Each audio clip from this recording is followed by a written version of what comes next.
Once again welcome to OTP channel online tech platform में आप सभी का स्वागत है दोस्तों। आज हम फिर से एक नए टॉपिक के साथ आपके सामने मैं प्रस्तुत हूँ, यानी कि ट्रिपल सी की जो क्लास चल रही है उसी का एक नया टॉपिक है।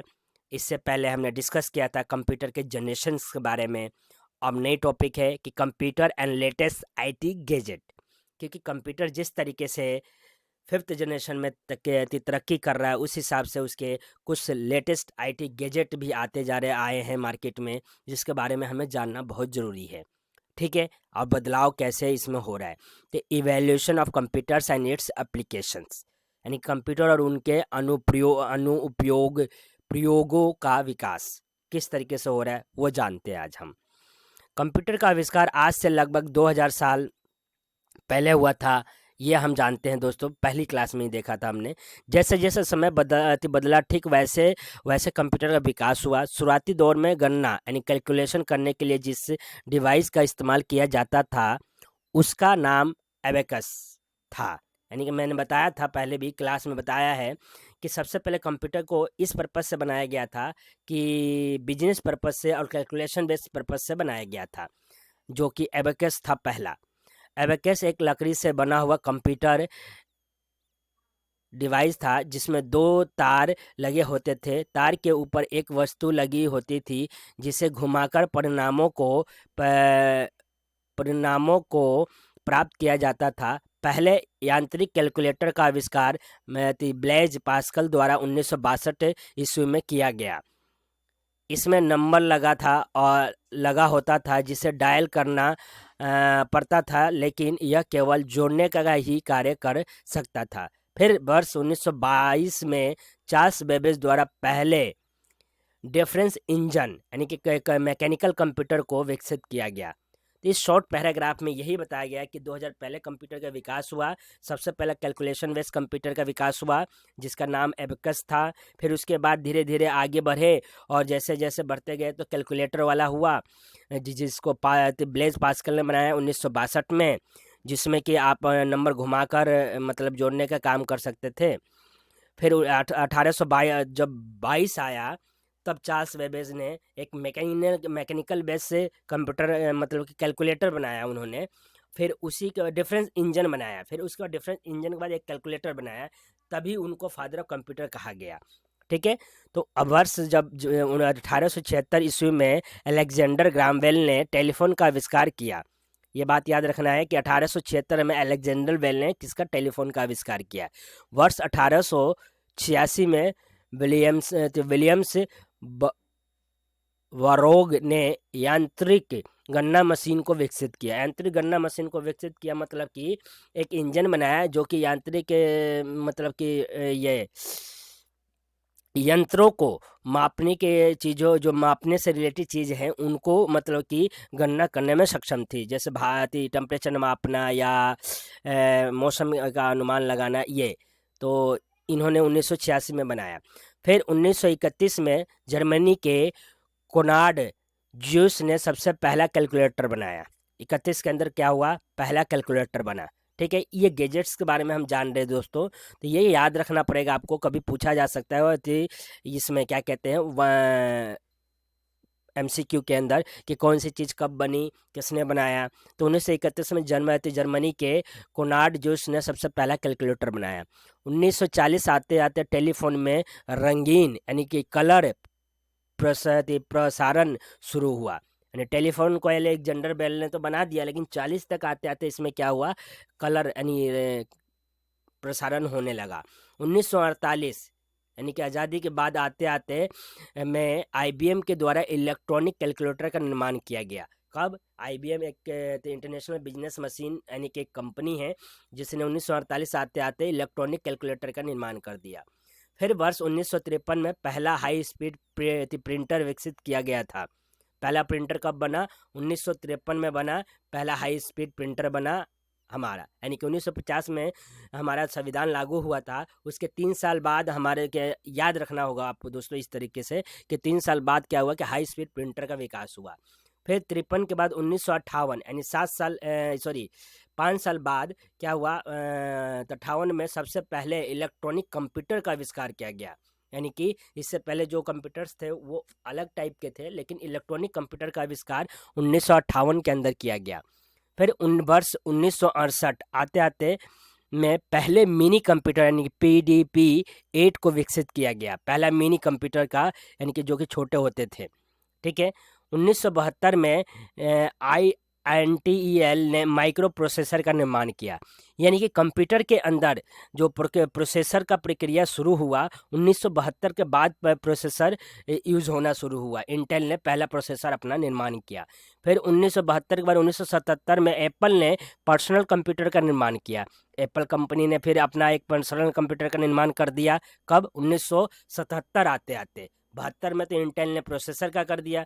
फिर वर्ष 1992 में माइक्रोसॉफ्ट ने विंडोज़ ऑपरेटिंग सिस्टम का आविष्कार किया। तो ये जो आपने गैजेट्स देखे, कौन से गैजेट्स कब आए, ये एक सीक्वेंस में आते गए और इनका इस्तेमाल धीरे धीरे धीरे धीरे कंप्यूटर्स के अंदर होता गया।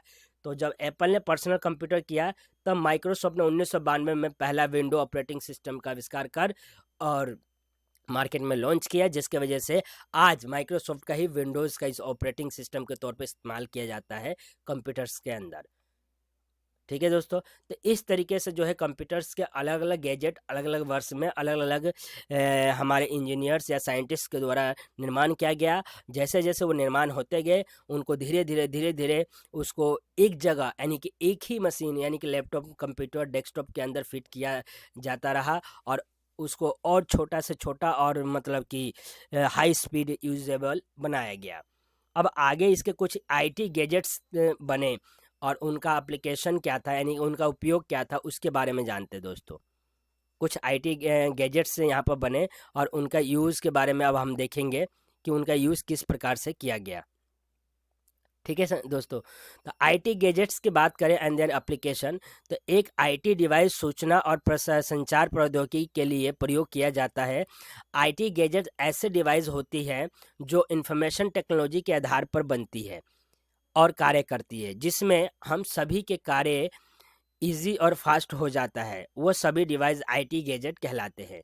तो वही कह रहा है कि आईटी गैजेट अगर पूछ ले कि किसे कहते हैं, तो आईटी गैजेट जो है एक ऐसा एप्लीकेशन जो है गैजेट होते हैं जो कि सूचना और संचार प्रौद्योगिकी के आधार पर बनाया जाता है, जिसका इस्तेमाल करना इजी और फास्ट होता है और इसमें इंफॉर्मेशन टेक्नोलॉजी के आधार पर यह बनती है। जिस प्रकार के हमें ज़रूरत होती है उस हिसाब से उसी को डिवाइस आईटी गैजेट कहते हैं।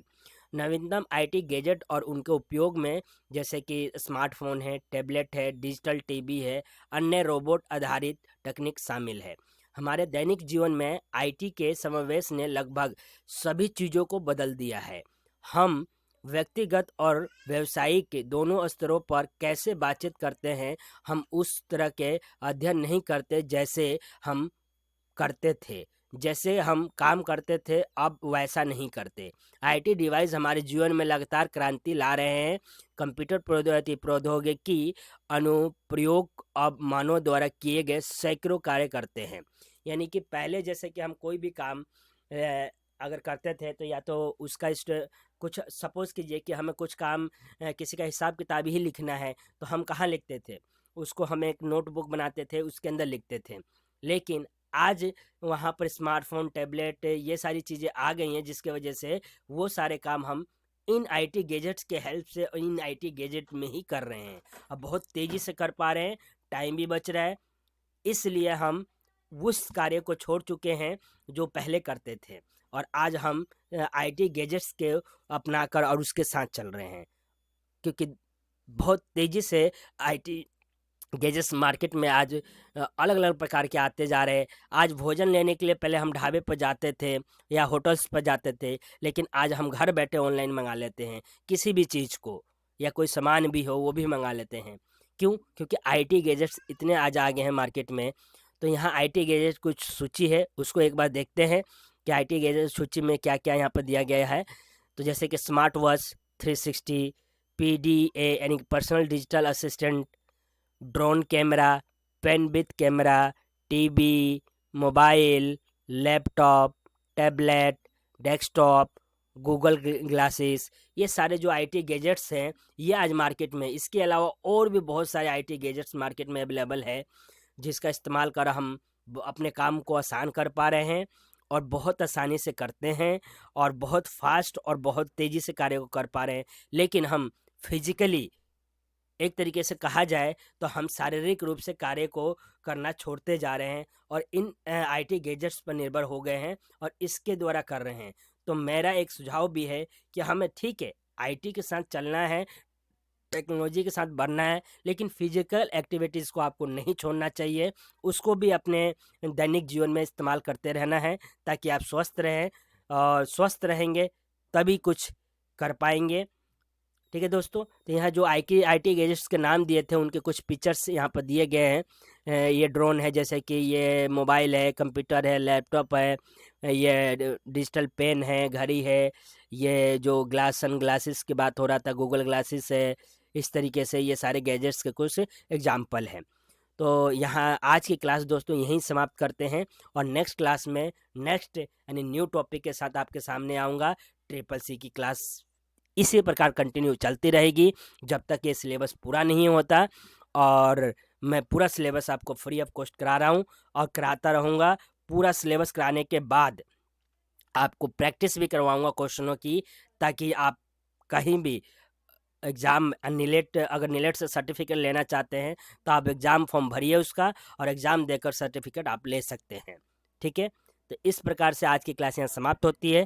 Thank you so much. आपसे एक विनती है कि चैनल को, अगर आप चैनल पर नए हैं तो सब्सक्राइब कर लीजिए, लाइक कीजिए, कमेंट कीजिए, शेयर कीजिए और उन दोस्तों तक भी पहुँचाइए जो किसी कारणवश ऐसे कोर्स जो होते हैं जिससे उनको बेनिफिट हो फ्यूचर में, वो नहीं कर पाते हैं पैसे के अभाव में या किसी भी कारण नहीं कर पाते आर्थिक रूप से, तो वो यहाँ से मेरे चैनल के माध्यम से फ्री ऑफ कॉस्ट वो सीखें और बस नीलेट के साइट पर जाके एक एग्ज़ाम फॉर्म भर के और सर्टिफिकेट ले ले। नॉलेज यहाँ से आपको मिल ही जाएगा, सर्टिफिकेट वहाँ से मिल जाएगा और आप जॉब के लिए अप्लाई करें या कहीं भी अप्लाई करें। आप, अगर आपके पास नॉलेज है तो सर्टिफिकेट सिर्फ आपको दिखाने के लिए होगा, नॉलेज आपका बहुत काम आएगा और आपको जॉब अच्छा से अच्छा मिलेगा। थैंक यू सो मच दोस्तों।